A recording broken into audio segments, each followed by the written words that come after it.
Last lecture में हमने पढ़ा कि एमएसडी हमारा काम किस तरह से करता है। अब पढ़ते हैं इसके पावर प्लांट्स, जिसको हम कहते हैं एमएसडी सिस्टम्स। तो एमएसडी सिस्टम्स कहें या फिर एमएसडी पावर प्लांट्स कहें, ये दो टाइप के होते हैं, open cycle and close cycle. जो इलेक्ट्रॉनिक्स वाले लोग हैं, मैं बता दूं, कंट्रोल सिस्टम के जैसे हैं, जैसे open loop and close loop. तो यहाँ जो गैसेस हैं उसको हम क्लोज लूप में रखते हैं या ओपन लूप में, सिंपल सा यही फंडा इस्तेमाल हुआ है। तो बात करते हैं ओपन साइकिल।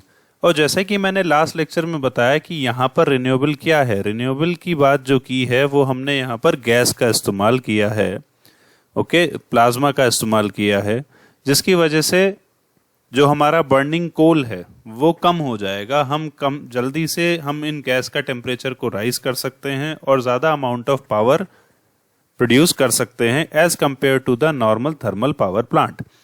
तो यहाँ पर इस डायग्राम से ही मैं वर्किंग समझा दूंगा और कुछ पॉइंट्स आप याद रखिएगा जो मैंने आगे लिखे हैं। कोल से बर्न किया, कोल प्रोसेसर, कंबशन हुआ। कंबशन के बाद जो हमारी गैसेस हैं, प्लाज्मा है, वो मेरा टेम्परेचर राइज हुआ। प्लाज्मा मेरा जो है वो आयन फ्री है, तो उसके अंदर सीड मटेरियल की तरह आयंस डाले जाते हैं। तो आप इस क्वेश्चन को भी याद रखिएगा, अक्सर पूछा गया सीड मटेरियल, वो मैं आगे आपको बताने वाला हूँ। ये एमएसडी जनरेटर से पास होगा। यहाँ पर परमानेंट मैग्नेट्स का इस्तेमाल किया गया है, सो इसके करस्पॉन्डिंगली हम डीसी प्रोड्यूस होगी, जिसे इन्वर्टर को यूज करके हम एसी में कन्वर्ट कर सकते हैं।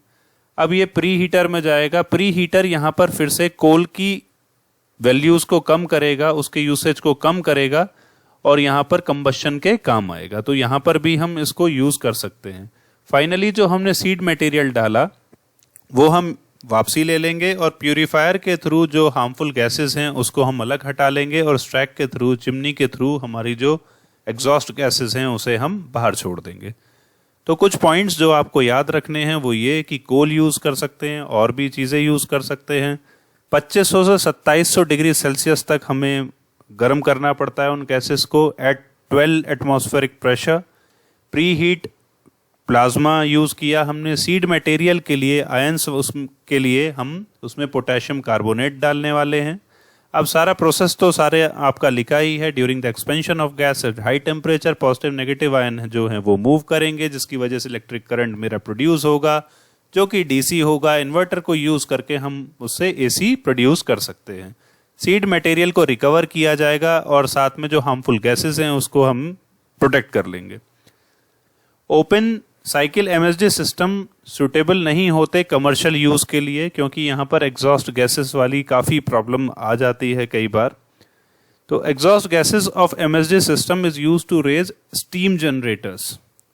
सो स्टीम जनरेटर के लिए इसमें इस्तेमाल किया जाता है सो दैट हम उसके अंदर एक हाइब्रिड प्लांट बना सकें।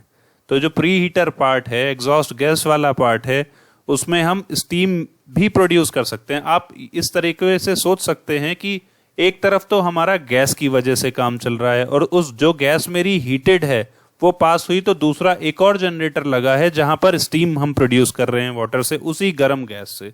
तो यहां पर हम हाइब्रिड पावर प्लांट्स को बना सकते हैं जो काफी एफिशिएंट होता है। चलते हैं क्लोज लूप। देखिए बहुत सारी लूप क्लोजिंग यहां पर दिखाई है, आप कितने अपने नोटबुक्स में बनाएंगे देख लीजिएगा। बाकी यहाँ पर ये तो एक सिंपल सी साइकिल है, आप देखिए ये वाली सिंपल सी साइकिल है, इसके साथ तो कोई प्रॉब्लम नहीं है जो अभी हमने पढ़ी। अब यहाँ पर कुछ लूपिंग की है, वो ये कि एमएसडी जनरेटर से हीट एक्सचेंजर यहाँ से आपकी डायरेक्ट ट्रांसफार्मर पर पहुँची, उसके बाद यहाँ से जो है वो दूसरे वाले पर टरबाइन पर पहुँची। साथ ही साथ जो हमारी एग्जॉस्ट गैसेस यहाँ से भी निकल रही है, अगर वो हाई प्रेशर होगी तो वो भी वापस जाएगी सो दैट एफिशिएंसी को बढ़ा सके, नहीं तो दोबारा से हीट एक्सचेंजर में जा सकती है, अगर वो दोबारा से वेपोराइज हो सकती है, काम हो सकती है। मतलब एक पर्टिकुलर कई टाइप्स ऑफ क्लोज लूपिंग यहाँ पर इस्तेमाल हमने की है सो दैट एफिशिएंसी को इंक्रीज कर सकें। इसके बाद ये जो गैस है वापसी ये पहुंचेगी कंप्रेशर में, इसको हम कूल कर लेंगे और फिर से हीट एक्सचेंजर में भेज देंगे कंबशन के लिए। तो एक क्लोज लूप प्रोसेस हो जाएगा सो दैट हम एफिशिएंसी को बार बार बढ़ा सकें ज़्यादा से ज़्यादा। सो कुछ पॉइंट्स याद रख लीजिएगा। फ्लूइड यहाँ पर जो रखा गया है, mixture of some gases such as helium and argon का इस्तेमाल किया जाता है, साथ में थर्मल आयंस इसमें इस्तेमाल किए जाते हैं सीड मटेरियल्स के लिए। इलेक्ट्रिक डेंसिटी जो है वो काफ़ी राइज कर जाती है, इलेक्ट्रिकल कंडक्टिविटी भी राइज कर जा सकती है इस केस के अंदर, क्योंकि यहाँ क्लोज लूप में हमें ज़्यादा से ज़्यादा सीड मटेरियल का इस्तेमाल करना पड़ता है, इसलिए हम सीजियम का भी इस्तेमाल अक्सर करते हैं इस टाइप के क्लोज लूप सिस्टम्स के अंदर। और इसकी वर्किंग की बात करें तो मैंने अभी आपको जैसे बताई, पहले एक्सचेंजर 2 में जाएगा, फिर वो प्रोड्यूस हुआ, फिर return back to exchanger 1, harmful emission निकलेंगे और एफिशिएंसी इन सारी चीज़ों को करने से बढ़ जाएगी। आई होप आप ये सारी थ्योरीज डायग्राम के थ्रू भी लिख सकते हैं ईजिली।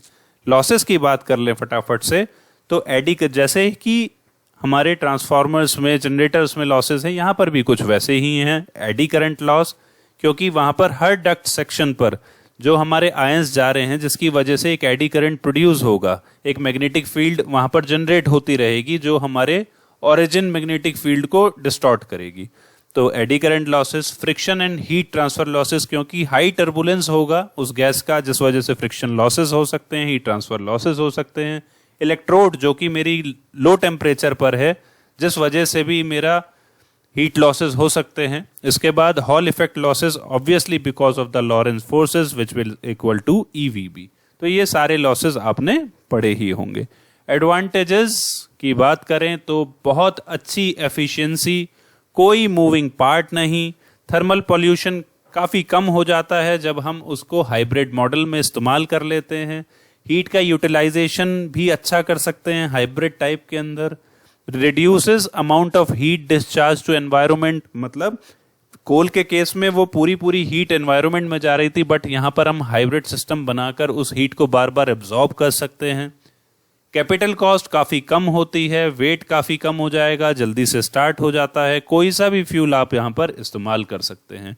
डिसएडवांटेजेस, ऑब्वियसली इन गैसेस की वजह से करोजन का खतरा, कॉस्ट बढ़ जाती है, चीज़ें खराब हो सकती हैं, एक ये चीज़। फ्लूइड जो है वो मेरा एब्सोल्युटली प्योर होना चाहिए, नहीं तो कुछ और प्रॉब्लम हो सकती है, मिसहैपनिंग हो सकती है। Insulating material for the electrodes भी बहुत अच्छा होना चाहिए, मैग्नेटिक फील्ड स्ट्रांग होनी चाहिए, टेम्परेचर बहुत ज़्यादा करना पड़ जाता है, थर्मल और फ्रिक्शनल लॉसेस काफ़ी बढ़ जाते हैं, रेजिड्यू जो कोल का बचता है वो भी हमारे लिए हार्मफुल है, और गैसेस जो पास होती हैं वो भी। I hope you must understand all the things about the MSD. अब इस यूनिट का लास्ट पार्ट जो कि है फ्यूल सेल, वो हम अगले लेक्चर से स्टार्ट करेंगे। Thank you.